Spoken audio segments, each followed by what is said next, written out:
Having sent their arch-rivals crashing out of the Anglo-Italian Cup, Charlton's next match was another local derby, at home to Millwall on the 11th of September. Unfortunately, the match proved to be a steaming cauldron of controversy. Here's Steve Dixon again. It's the real thing this afternoon here at the Valley. Another local derby for Charlton just 4 days after beating Crystal Palace 4-1 in the Anglo-Italian Cup. But this afternoon it's league action from the Ensley First Division and a much-changed Charlton side that took on Palace in midweek. Scott Minto returns, and so too does Alan McLeary, John Robinson and Sean Newton there. So the Charlton lineup boasting 1 or 2 changes from the team that beat Crystal Palace 4-1 in midweek. And for Millwall as well, a new name in the Lions lineup. At number 5, it's Pat Vanden Hauwe, who's making his debut from Millwall this afternoon, just having signed from Tottenham Hotspur. Vanden Hauwe, of course, having played for Birmingham City and Everton before Spurs, and now he's gone along to Senegal Fields to link up with Millwall, and he makes his debut this afternoon. Player in your picture there who will need no introduction to Charlton fans. John Kerr had a couple of reserve games for Charlton last season, scored a couple of goals, I believe, in a win against Ipswich at Welling in the reserves. And there's Carl Leaburn, who was on the score sheet last Tuesday with the 4th of Charlton's 4 in the Anglo-Italian Cup. Charlton will be kicking from right to left in red shirts and white shorts, Millwall in all blue, and Charlton kicking off. Colin Walsh is the first player, and Vanden Hauwe has his first touch. And Vanden Hauwe has absolutely flattened Sean Newton. The Charlton youngster is absolutely flat out in the penalty area. And what will the referee do here? It was Vanden Hauwe's first touch. He played no more than 15 seconds. In fact, that incident probably after maybe no more than 6 or 7 seconds.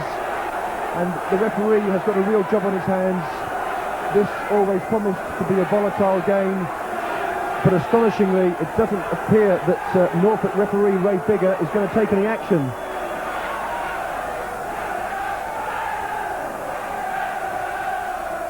Barber leaves it. And the header was just wide from Stevens.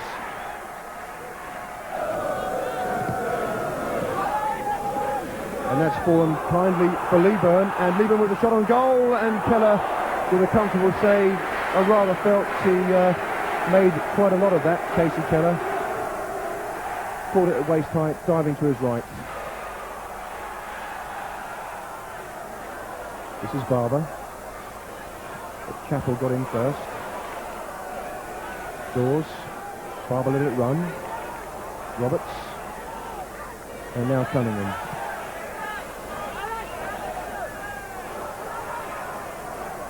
Alex Ray trying to work the shooting chance, and now for John Kerr, and off the top of the bar, and that was close. Charlton there very fortunate to escape.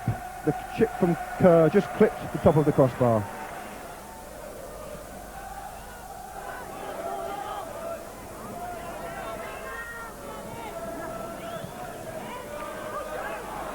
And Walsh beaten, but now Garland going into trouble and getting it long downfield. And now Keller has to clear, but the referee has stopped the game.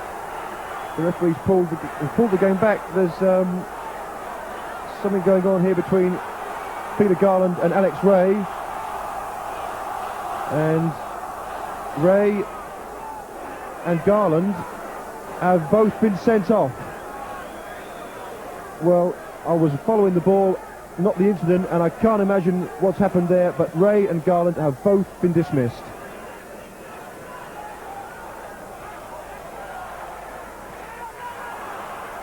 Minto and Robinson, and here's Darren Pitcher, and there goes Robinson again. Leaburn, oh, I thought he might have set up Walsh there, but it was just under his feet, Colin Walsh. The layoff from Leaburn was a good one, but the ball just got caught under Colin Walsh's feet, and he wasn't able to get a good strike on goal.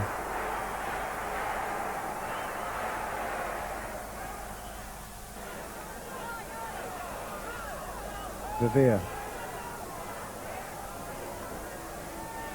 And Verveer goes again. And he's in here, Verveer with a chance. And a good save by Salmon. And over the bar from John Kerr. Neat one-touch football around the edge of the box there from Millwall. Chapple missed it. Now Newton. And Newton again. And saved by Keller.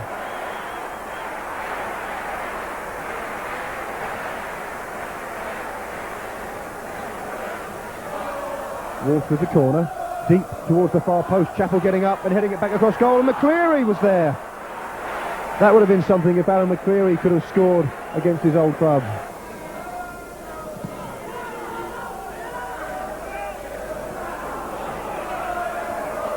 Hauwe shouldn't even be on the field. This is Dawes. Good challenge there by Newton, and now Pitcher brings it forward for Charlton. Grant to his left, Leaburn to his right. The drive from Pitcher, but now Kim Grant's in. Grant with a drive and a save, and a fine save from Casey Keller. Grant hit the shot left-footed, arrowing towards the top corner, but Keller was across his goal very quickly. That would have been a spectacular goal.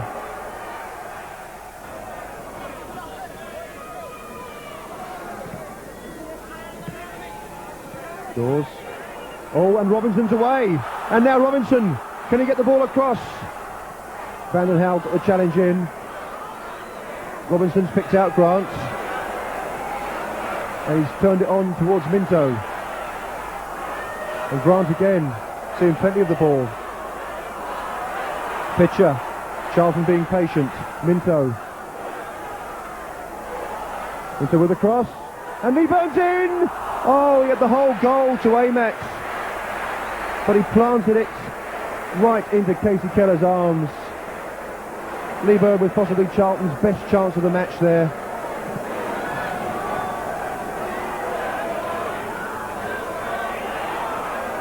Robinson, can he get the shot in? And again, Robinson, and this time Roberts getting involved.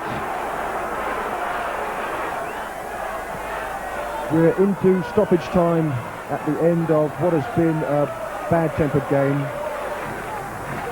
Probably it will be remembered more for the Brandon Hauwe and Newton incident at the start of the match than for any of the football. It doesn't look as if we're going to see any goals here at the Valley this afternoon, and there indeed is the final whistle. Referee Ray Bigger from Norfolk, who actually sent off both Alex Ray and Peter Garland, but not Pat Brandon Hauwe, astonishingly, brings the action to a close. It's the first points that Charlton have dropped at home this season. It's finished at the Valley. Charlton Athletic 0, Millwall 0. Afterwards, our reporter John Fuller caught up with Charlton joint boss Steve Gripp and asked him for his reactions to the afternoon's events. Steve, you've been involved in many Millwall-Charlton derbies. Was that a typical one? I think so. I was pleased because there was a bit more passion in there than there was in the two games we played against them last year. We were very disappointed with the two games in the league last year over at Millwall and at Upton Park. But I thought there was a bit more passion there today. I suppose really at the end of the day either side could have perhaps nicked it. It could have gone either way, couldn't it? And especially in the second half, it was Millwall for 15 minutes and then Charlton for the next 15 minutes. Yeah, I think, but to be fair though, all right, they had a lot of possession in the second half, but I don't think they really hurt us. I thought of the two sides, we probably had more, or sort of should I say, better chances than they did. With Carlo's header, Kim's shot. I think they had one good chance just before half-time. I suppose at the end of the day, it's both managers would probably say it's an even game and even result. Phil Chapple also had time for a few words. A point shared, Phil. Fair result? I think so. They probably had more of the game, but I think we had the better chances. We felt that what possession they had was mainly in front of us, so probably fair, yeah. First 20 minutes, very much blood, guts and thunder out there, wasn't it? It was. Perhaps if Pat Van den Hauwe would have done what he'd done a little later, he might have gone as well. You don't know. I mean, I didn't really see that one. But, you know, I don't know about the sending off. I was right there. The lad went in a little bit late on Peter, and they were on top of each other. And I think if the ref would have given a free kick in the first place, that wouldn't have happened. Your first real encounter of a London derby? Yeah, in the league, yeah. It was It was not bad. There was, like you say, early on it was fast and furious. It slowed down obviously with 10v10.